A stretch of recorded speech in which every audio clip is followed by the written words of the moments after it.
ಕೊಡ್ತೀನಿ. ಸ್ನೇಹಿತರೆ, ಇಂದು 6ನೇ ತರಗತಿ ಸಮಾಜ ವಿಜ್ಞಾನ ಭಾಗ 1ರ ಪಠ್ಯಪುಸ್ತಕದ 2ನೇ ಪಾಠ ಭಾರತ ನಮ್ಮ ಹೆಮ್ಮೆ ಅಂತಕ್ಕಂಥ ಪಾಠದ ನೋಟ್ಸನ್ನು ನೋಡುವ. ತುಂಬ ಮೋಸ್ಟ್ ಇಂಪಾರ್ಟೆಂಟ್ ಆಗಿರ್ತಕ್ಕಂಥ ನೋಟ್ಸ್ ಇದೆ. ಸೊ ದಯಮಾಡಿ ವಿಡಿಯೋನ ಲೈಕ್ ಮಾಡಿ, ನಿಮ್ಮ ಫ್ರೆಂಡ್ ಸರ್ಕಲ್ಗೆ ಶೇರ್ ಮಾಡಲಿಕ್ಕೆ ಮಾತ್ರ ಮರೆಯದಿರಿ. 6ನೇ ತರಗತಿಯ ಕನ್ನಡ ವಿಜ್ಞಾನ ಮತ್ತು ಸಮಾಜ ವಿಜ್ಞಾನದಲ್ಲಿ ಎಲ್ಲ ಪಾಠಗಳ ನೋಟ್ಸ್ಗಳು, ಕ್ವಶನ್ ಆನ್ಸರ್ಗಳು ನನ್ನ ಯೂಟ್ಯೂಬ್ ಚಾನಲ್ನಲ್ಲಿದ್ದಾವೆ.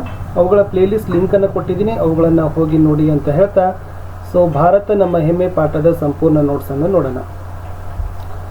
ಜನನಿ ಜನ್ಮಭೂಮಿ ಚ ಸ್ವರ್ಗಾದಪಿ ಕರಿಯಸಿ, ಇದು ಸಂಸ್ಕೃತದಲ್ಲಿರ್ತಕ್ಕಂಥ ಒಂದು ವಾಕ್ಯ. ಇದರ ಅರ್ಥ, ತಾಯಿ ಹಾಗೂ ತಾಯಿನಾಡು ಸ್ವರ್ಗಕ್ಕಿಂತಲೂ ಮಿಗಿಲಾದದ್ದು. ಭಾರತವು ಮಾತೃಭೂಮಿಯ ಬಗೆಗಿನ ಗೌರವ ವಿಶ್ವವ್ಯಾಪಿಯಾಗಿದ್ದು, ಒಂದೊಂದು ದೇಶದ ಜನರು ಒಂದೊಂದು ಬಗೆಯಲ್ಲಿ ಅದನ್ನು ಕಲ್ಪಿಸಿಕೊಳ್ತಾರೆ. ಭಾರತವೂ ಸೇರಿದಂತೆ ಅನೇಕ ಪುರಾತನ ನಾಗರಿಕತೆಗಳಲ್ಲಿ ನಾವು ಮಾತೃದೇವತೆಯ ಆರಾಧನೆಯನ್ನು ನೋಡ್ತೀವಿ. ಅಂದರೆ ಅಲೆಮಾರಿ ಜೀವನವನ್ನು ಮಾಡ್ತಕ್ಕಂಥ ಆದಿಮಾನವ ಒಂದೆಡೆ ವಾಸ ಮಾಡಲು ತೊಡಗಿದ ನಂತರ ಗ್ರಾಮ ಜೀವನವನ್ನು ಆರಂಭಿಸಿದ. ಈ ಗ್ರಾಮಗಳು ವಿಕಾಸವಾದಂತೆ ಹೊಸ ರಾಜ್ಯಾಡಳಿತ ಮಾದರಿಗಳು ಸಹಿತ ಹುಟ್ಟಿಕೊಳ್ತವೆ.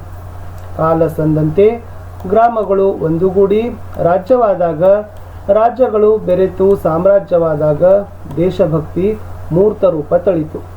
ಇದನ್ನೇ ಜನಪದ ಮಹಾಜನಪದವಾಗುವ ವಿಕಾಸದ ಬೆಳವಣಿಗೆ ಅಂತ ಹೇಳ್ತಾರೆ.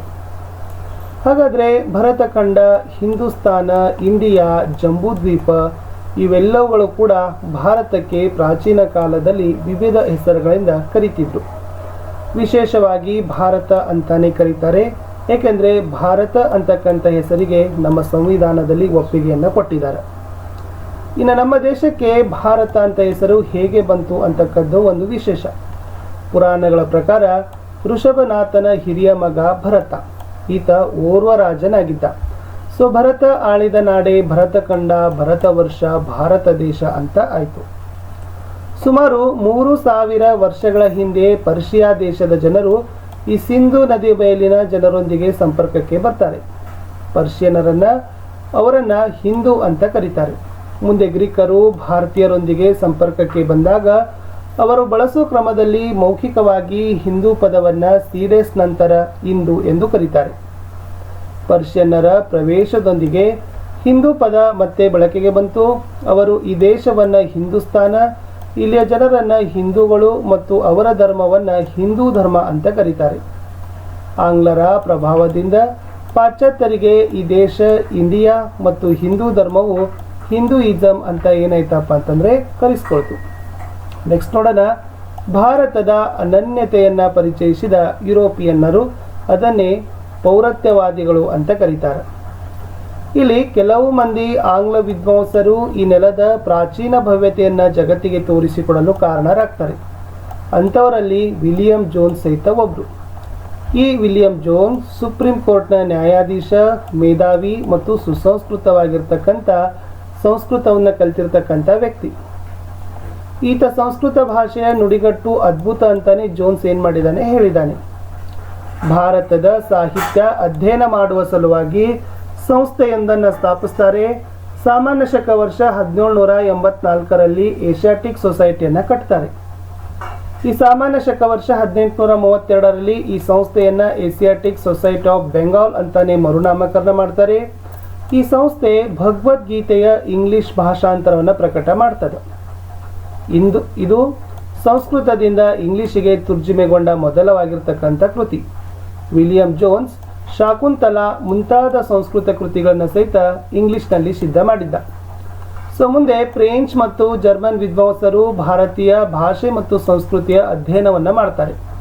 ಸೊ ಕೆಲವು ಪ್ರಾಚೀನ ಸ್ಥಳಗಳ ಹೆಸರುಗಳಿದ್ದಾವೆ. ಸೊ ಮಗಧ್ಗೆ ಬಿಹಾರ ಅಂತಾರೆ, ಕಳಿಂಗಕ್ಕೆ ಒರಿಸ್ಸಾ, ಚೇರ ಕೇರಳ, ಇಂದ್ರಪ್ರಸ್ಥ ದೆಹಲಿ, ಪ್ರಯಾಗ್ ಅಲಹಾಬಾದ್. ಮೊದಲನೇದು ಹಳೆ ಹೆಸರು, ಅದರ ಮುಂದಿಂದು ಈಗಿನ ಹೆಸರು. ಆದರೆ ಇವತ್ತು ಕೂಡ ಕೆಲವು ಹೆಸರುಗಳು ಹಾಗೆ ಉಳಿದುಕೊಂಡಿದ್ದಾವ. ಕಾಶ್ಮೀರ, ನೇಪಾಳ, ಕೈಲಾಸ, ಕುರುಕ್ಷೇತ್ರ, ಅಯೋಧ್ಯೆ, ಕಾಶಿ, ಮಥುರಾ ಸ್ಥಳ. ಆದರೆ ಕಾಲಕ್ರಮೇಣವಾಗಿ ಹೆಸರುಗಳು ಕೂಡ ಬದಲಾವಣೆ ಮಾಡ್ತಾ ಇದ್ದಾರೆ. ಸೊ ಮದ್ರಾಸನ್ನು ಚೆನ್ನೈ ಅಂತಿದ್ದಾರೆ, ಪ್ರಯಾಗನ ಅಲಹಾಬಾದ್, ಬರೋಡಾವನ್ನು ವಡೋದರ, ಬೊಂಬಾಯಿಯನ್ನು ಮುಂಬೈ ಅಂತ ಕರೀತಾ ಇದ್ದಾರೆ. ಇನ್ನು ಗಣಿತ ಕ್ಷೇತ್ರಕ್ಕೆ ಭಾರತೀಯರ ನೀಡಿದ ಅದ್ಭುತ ಕೊಡುಗೆ ಏನು? ಇಲ್ಲಿ ಅಶೋಕನ ಶಿಲಾಲೇಖನಗಳಲ್ಲಿ ಅಂಕಿಗಳನ್ನು ವಿಪುಲವಾಗಿ ಬಳಸಿದ್ದಾರೆ. ಇವು 2300 ವರ್ಷಗಳಷ್ಟು ಹಿಂದಿನದ್ದು. ಇದಾದ 1000 ವರ್ಷಗಳ ಮೇಲೂ ಯುರೋಪಿನ ರಾಷ್ಟ್ರಗಳಲ್ಲಿ ಅಂಕಿಗಳು ಬಳಕೆಗೆ ಬಂದಿಲ್ಲ. ಈ ಅಂಕಿಗಳು ದಶಮಾಂಶ, ದಿನರಾಶಿ, ಬೀಜಗಣಿತ ಇವೆಲ್ಲ ಗಣಿತಕ್ಕೆ ಪ್ರಾಚೀನ ಭಾರತೀಯರು ನೀಡಿದ ಕೊಡುಗೆಗಳು. ಶೂನ್ಯ ಅಥವಾ ಸೊನ್ನೆಯನ್ನು ಮೊಟ್ಟ ಮೊದಲು ಒಂದು ಸಂಖ್ಯಾಸೂಚಕವಾಗಿ ಬಳಸಿದ ಕೀರ್ತಿ ಅದು ಭಾರತೀಯರಿಗೆ ಸಲ್ತದೆ. ಇನ್ನು ಸೊನ್ನೆಯ ಬಳಕೆಯಿಂದ ಲೆಕ್ಕಾಚಾರದ ತೊಡಕು ಸಹಿತ ಬಗೆಹರಿತದ. ಭೂಮಿ ಗುಂಡಾಗಿದೆ, ಸೂರ್ಯನ ಸುತ್ತ ಭೂಮಿ ಪರಿಭ್ರಮಿಸುತ್ತದೆ ಅಂತ ಭಾರತೀಯ ವಿಜ್ಞಾನಿ ಆರ್ಯಭಟ ತೋರಿಸಿಕೊಟ್ಟಿದ್ದ. ಈ ಆಧುನಿಕ ವಿಜ್ಞಾನದಲ್ಲಿ ಈ ವಾದವನ್ನು ಎತ್ತಿ ಹಿಡಿದ ಕೀರ್ತಿ ಕೋಪರ್ನಿಕಸನಿಗೆ ಸಲ್ತದ. ಇವನಿಗಿಂತ 10 ಶತಮಾನ ಹಿಂದಿನದವ ಆರ್ಯಭಟ. ಅಂದರೆ ಭಾರತೀಯರು ನಾವಿಕರಿಗಾಗಿ ರೇಖಾಂಶ ನಕ್ಷೆಯನ್ನು ಉಜ್ಜಯಿನಿಯಲ್ಲಿ ಸಿದ್ಧವನ್ನಗೊಳಿಸಿದ್ರು. ಇನ್ನು ಭಾರತೀಯರ ಬಗ್ಗೆ ಒಂದಿಷ್ಟು ವಿಶೇಷತೆ ಇದಾವ. ಪೈಥಾಗೋರಸ್ ಪ್ರಖ್ಯಾತ ಪ್ರಮೇಯವನ್ನು ಆತನಿಗಿಂತ 2 ಶತಮಾನಗಳ ಮೊದಲೇ ಭಾರತೀಯ ವಿಜ್ಞಾನಿ ಬೋಧಾಯನ ಸಿದ್ಧ ಮಾಡಿದ್ದ ಗುರುತಿಸಿದ್ದ. ಇನ್ನು ವಸ್ತುವಿನ ಅವಿಭಾಜ್ಯ ಕಣವಾದ ಅಣುವನ್ನು ಕಣಾದ ಅಂತಕ್ಕಂಥ ಭಾರತೀಯ ವಿಜ್ಞಾನಿ 27 ಶತಮಾನಗಳ ಮೊದಲೇ ಪ್ರತಿಪಾದನೆಯನ್ನ ಮಾಡಿದ್ದ. ಭಾರತೀಯರು ಪ್ರಾಚೀನ ಕಾಲದಿಂದಲೂ ಉಕ್ಕನ್ನು ತಯಾರಿಸ್ತಿದ್ರು ಅಂತಕ್ಕಂಥದ್ದು ಇದೆ. ಇನ್ನು ನೌಕಾ ನಿರ್ಮಾಣ ವಿಜ್ಞಾನದಲ್ಲಿ ಭಾರತೀಯರು ಪ್ರಥಮ ಸ್ಥಾನದಲ್ಲೇ ಇದ್ರು. ಗುಜರಾತಿನ ಸೂರತ್ ಅತಿ ದೊಡ್ಡ ನೌಕಾ ನಿರ್ಮಾಣ ಕೇಂದ್ರ ಅಂತ ಪ್ರಸಿದ್ಧಿ ಆಗಿತ್ತು. ಭಾರತೀಯರು ಮುಂಗಾರು ಮಾರುತಗಳನ್ನು ಗುರುತಿಸಿದ ಮೇಲೆ ಪ್ರಪಂಚದಲ್ಲಿ ನೌಕಾಯಾನದ ವೇಗ ಹೆಚ್ಚಾಗ್ತದೆ. ಯೋಗಶಾಸ್ತ್ರ ಮತ್ತು ಸಂಸ್ಕೃತಕ್ಕೆ ಭಾರತದ ಕೊಡುಗೆ ಅಪಾರ. ಇನ್ನು ವಿದೇಶಗಳಲ್ಲಿ ಭಾರತೀಯ ಸಂಸ್ಕೃತಿಯ ಪ್ರಭಾವ ನೋಡೋದಾದರೆ ಸಾಗರಯಾನದಲ್ಲಿ ಭಾರತೀಯರು ನಿಷ್ಣಾತರು. ಅಂದರೆ ಸಾಂಸ್ಕೃತಿಕ ವಿನಿಮಯಗಳು ದೇಶಗಳ ನಡುವೆ ನಡೀತಿತ್ತು. ಭಾರತದ ಗಡಿಯಾಚೆಗೆ ಬೌದ್ಧ ಮತ Afghanistan, Tibet, Mongolia, China, Korea, ಜಪಾನ್ಗಳಲ್ಲಿ ನಡೀತಿತ್ತು. ಈ ಶ್ರೀಲಂಕಾ ಬೌದ್ಧ ಮತವನ್ನು ಸ್ವೀಕರಿಸಿತು. ಜಗತ್ತಿನ ಅತಿ ಎತ್ತರದ ಬುದ್ಧನ ಮೂರ್ತಿ ಅದು ಅಫ್ಘಾನಿಸ್ತಾನದ ಭಾವಿಯಾನ್ದಲ್ಲಿ ಇದೆ. ಬೌದ್ಧ ಮತ ಮತ್ತು ಹಿಂದೂ ಸಂಸ್ಕೃತಿ ದಕ್ಷಿಣ ಏಷ್ಯಾದ ವಿವಿಧ ದೇಶಗಳಿಗೆ ಹಬ್ತದೆ. ಕಾಂಬೋಡಿಯಾದ ಅಂಕೋರ್ ವಾಟ್ ಎಂಬಲ್ಲಿ ಭವ್ಯ ಹಿಂದೂ ದೇವಾಲಯ ಜಗತ್ತಿನ ಶ್ರೇಷ್ಠ ವಾಸ್ತುಶಿಲ್ಪಗಳಲ್ಲಿ ಒಂದು.